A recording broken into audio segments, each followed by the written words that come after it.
Venice stew. Yeah, you're going to see expressions. Thanks for helping too. But you're going to see these weird things happening to you. Something popping up here for a minute and then going away. That's good detox, by the way. Good detox is when you see something here 1 minute, it goes away, and you see something over here the next. One time it's the knees, oh, next time it's the hip, oh. Wherever you're weak, you're going to see an experience. However, when you hold a detox symptom too long, I don't like that. Either you're doing too many vegetables, you need to kick it up another notch, or you need to try to stop the detox. Remember, it is possible to get worse on raw foods in terms of decay or cancer or something like this if you're not getting to that area. If you're not moving lymph in the area that's having an expression or a problem, then you're not going to be able to remedy that problem. If I can't get all this lymph cleaned up and moving through the kidneys, I can't get this brain tumor out. But if I can get the kidneys filtering, get these lymph nodes drained, get the sternum, get the axillaries, get the back, get everybody moving, get the neckline, get all this moving, now I can move that tumor out because there's a pathway for that tumor to be drained out of. The body, you have to give the body the key intelligence to do this. It'll create them and it'll uncreate them. That's simple. And I've seen the hardest tumors back down and open up and eliminate through the lymph system. But we got to clear the path. And that path, of course, is the lymph system with the doorway, the kidneys, controlled by the adrenals. And then you guys will always be successful. Those of you that are seeing sediment now, you'll start feeling better. You'll start seeing things improving much quicker. Why some people filter quicker than others, I don't know. I talked about fear, and I hope, again, forgive me if this is repetitive to the first video, but I only have 12 minutes. I don't know what I got on there or what I didn't. But fear is in a parathyroid. This is all four paths. I love that heart on the earth. I love that. I keep having fear about my 17-year idiopathic peripheral neuropathy. Idiopathic is right. That goes to those guys. She had parathyroid surgery. Oh, they only took one. Good. Okay. Diabetes, where does that take you? Of course, that takes you to the adrenals, and then there's the kidneys, and then there's the lymph system, and then there's acidosis. And so that peripheral neuropathy will go away, sweetheart. You can rebuild that quite easy. It's sure a lot easier than rebuilding MS or spinal cord injuries, let me tell you. So your body will rebuild that and strengthen that. Get high on those fruits. Remember we talked about how fruits are the most empowering to man's nervous system? Absolutely. But go after those adrenals. You're starting to see that adrenal weakness show up in blood sugar metabolism. So go after those adrenals, go after those kidneys. I think you gave another clue here. Oh, you're the one that called me grandpa. I hate that word. I'm not a grandpa. I'm too young feeling to be a grandfather. And yet my oldest granddaughter is 25, is she? I mean, I didn't say that. I don't know. I feel like I'm 20. Grandpa. Nah, thank you here, sweetheart. I know you did. 53 years old? You got to be a grandma. You rock. Thanks. You rock too, sweetheart. Thank you, Lori. Hang in there. Get your kidneys going. Get that lymph going. Work on your bowels there, sweetheart, and get that cleaned up. You might be able to grow that parathyroid back if you get on some raw parathyroid tissue, and at the same time you're really moving lymph. This peripheral neuropathy, that'll go away, honey. But make sure that happens, because you're only 53 and almost a grandma. You could be, so you might have not had any kids, eh? Not everybody has to have kids. I don't know why everybody thinks they do. I am suffering from a lump. Now, I don't know if I got this one in here, so I'm going to address it again, so forgive me if you have to listen to this story again. But I developed a lump in my throat from what? Guess what? Mountain Dew. I got trapped into Mountain Dew. It was sweet, like a fruit, and I was like, oh boy, and I'm so busy, and someone gave me, I'm going, oh, this is good. Well, I developed mucus forming like crazy. Probably one of the most mucus forming soft drinks out there. So I got a lump in my throat. It wouldn't go away. I put myself on carrot juice. Remember, I talked about carrot juice. And the Dr. Jensen syndrome that found PSAs of 1,600. So he fasted immediately on 3 months of carrot juice. Taped it all so everybody could see his fast. Got pretty skinny. Still didn't get rid of it because carrots are a starchy veggie, not power. Grapes, apples, power. Oranges, grapefruit, lemons, power to move lymph. And that's what this is all about. Or your greens. I was telling someone here to get up the parsley, the beet. Oh, that was so nice. I got so many people here, it's like unbelievable. So most people did use carrot juice way back. I fasted on. I used carrot juice to try to get rid of my lump in my throat.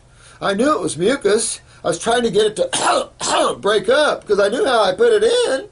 I mean, once you guys get this, then your body lets you know everything. Well, I went to the ER. They couldn't find anything. I was like, it's right there. I was afraid I couldn't breathe. And then finally I felt it work its way right down the esophagus and then created a hiatal hernia for me. And I knew it was just mucus swelling the esophageal wall.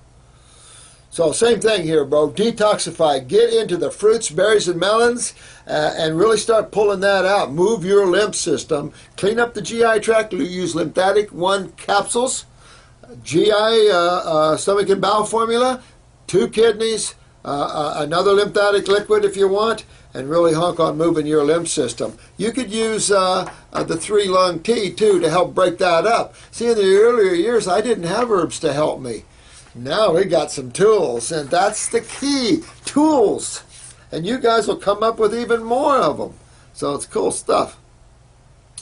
Yeah, it's a spasm of the esophagus. Not really, it's a lump of mucus. You'll see what I mean. That will make the esophagus, that'll make anything spasm because acid spasm tissue. Well, in the event of calcium loss and all this. So that's just a big wad of mucus stuck in your esophageal wall. You've got to get it up.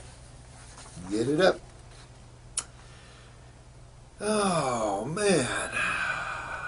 Well, if I don't show up one day for work, they came got me.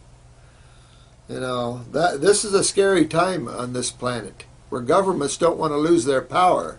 They become narcissistic, and this government is not any better than the other ones.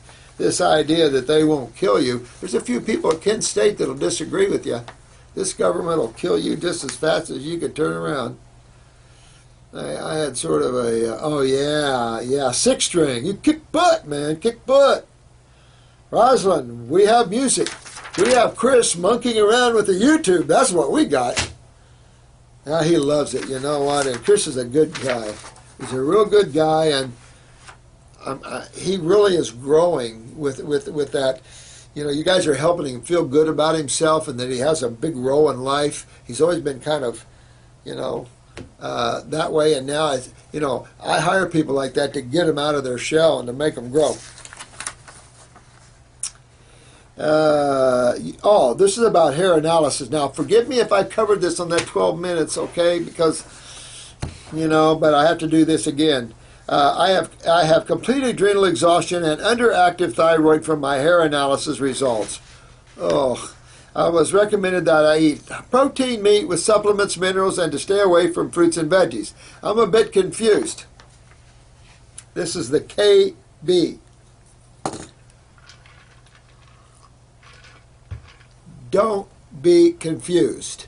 Don't be fooled by labs and idiotic crap that deals with supplementation. You know the truth. Stay with what you know. Be strong with what you know. You got a hair analysis for what reason? Either to look at your heavy or toxic metals or to see your mineral balances or imbalances. The problem with hair analysis, which I ran thousands of them, I'll still do them for you if you want them done, but I only recommend to see if you have mercury, lead, cadmium, or whatever. But never take what a lab says, because we have so much antagonistic chemistry. A good example, my mercury's high. If your mercury's high, it's pushing something else out. Chemistry has to find a balance. And when I was making this comment, so if it's on that 12 minutes again, forgive me. But it's like in chemistry, you've got a distant cousin, arsenic, that if you bring him forward and act like your brother, he'll kill you. And this is real important to understand that. And the same thing with all these heavy metals. All this stuff is a product of what your chemistry is. And don't forget utilization. They don't take in effects of utilization. And utilization of calcium is parathyroid, and the rest of the minerals are adrenal steroids. So there's so much to take in consideration. What I've done in 40 years is sifted through the crap and save you guys a lot of time and heartache and get you right to the point. And that'll make you the best healers on the planet. Keeping it simple will keep you spiritual.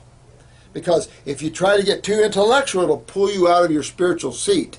And you'll start trying to rationalize and think too much. And that's just what the negative forces want you to do. Because as soon as you start thinking, you're off your consciousness. You're now involved in creation. So this is a test for you, and it's so simple. But I've weeded out all the crap.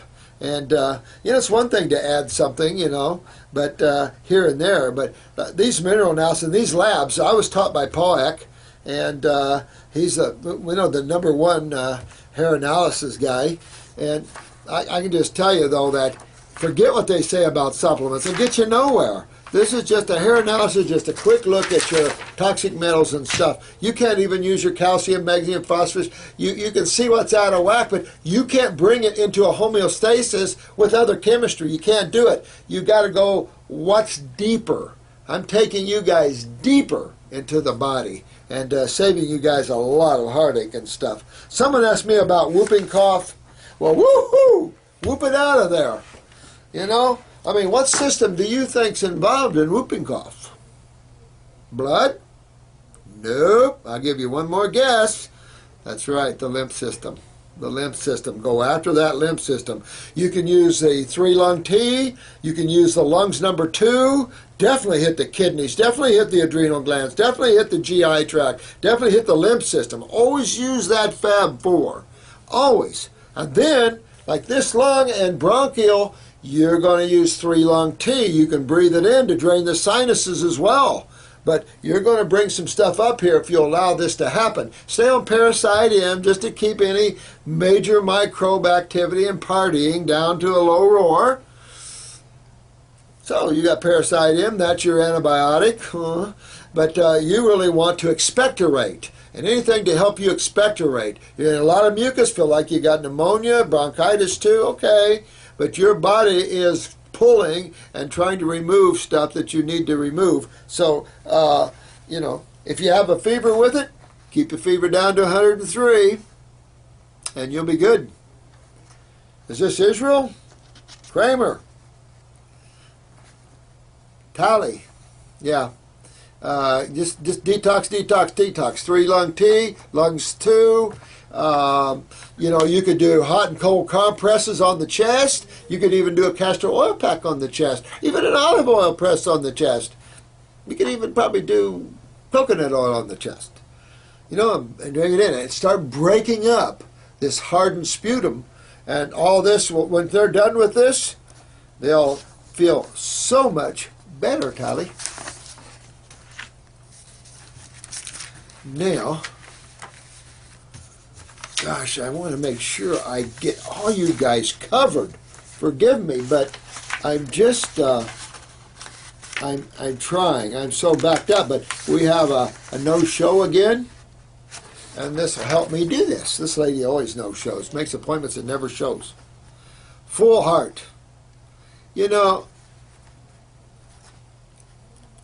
I see your heart with the way you write me, and I love you too. In a full heart. I love people like you. We all wrap around each other with all our love. That's a bond that can't be broken. And the power of our wisdom and knowledge and healing